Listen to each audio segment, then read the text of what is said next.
Ladies and gentlemen, today I'm going to show you how to add stock footage into Descript.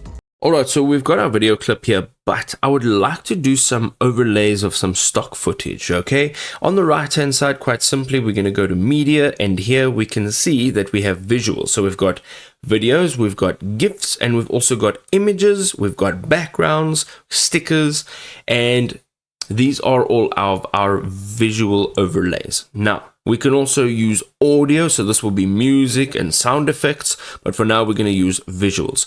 There's a few ways of looking for this, so you can either go and click on show all, it'll take you to the full library of the video clips or the images, whatever it is, or you can search visuals over here. So let's say we're looking for a clip that has money in it.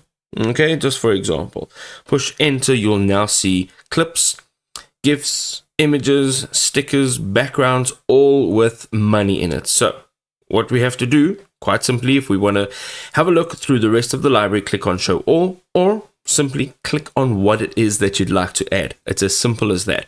You'll now be importing that media into your actual timeline. Over here, if we just go all the way to the beginning and we push play, you'll see that media, everything that is on, has now been added to my project. And this is how we import stock images from the library, stock videos, stock GIFs, stock stickers, all from their stock library into our video project.